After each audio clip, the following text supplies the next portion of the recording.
music of the second line is really amazing. It's hypnotic. It's not something that you have to think about. It comes out and gets you. I mean, from blocks away, you hear the first thing that comes out at you is the rhythm.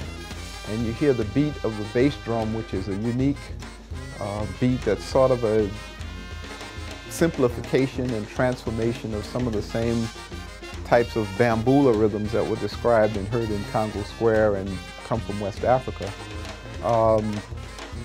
That's what kind of stands out the most. You hear the bass drum with that beat, and that beat sort of, it rings through the street. You can sort of feel it vibrating in the ground, in the trees, in the air. And once that happens, it's vibrating in your body, so you can't help but be drawn to it. It makes you want to move, it makes you want to float along in this ceremony, and you do. I mean, you get captured in that and you start dancing. You hear the sound of the tuba, which is sort of also a call and response with the bass drum. And on top of that, you hear this improvised cacophony of voices that are saying and speaking various sentences. And it's like a lot of different people having this giant conversation of rhythm and sound. So you hear a trumpet phrase here and there. In the old days, you know, you'd hear it when they had the clarinet players, you'd hear a high clarinet wail in the background. You would hear rhythms of the saxophones. You would hear the growling and sliding of the trombones, and somehow all interacting together. And even though they're all expressing themselves in improvised ways, it's almost like different little waves that come along. They come and go, and then they make one big body, like a body of water. And inside of that body of water, you have all these little things jumping up and down.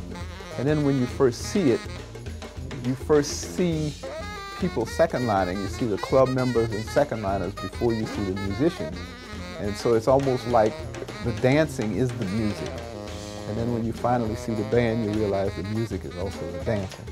And so it's one big creative, open, spiritual thing coming at you with this music that has just about every exciting human emotion and passion that you can imagine in it. You hear joy, you hear cries, you hear screams, you hear what happened last night, you hear what happened last week, you hear how somebody really feels today, what their condition is like. You hear somebody is in love, you hear somebody is mad at you.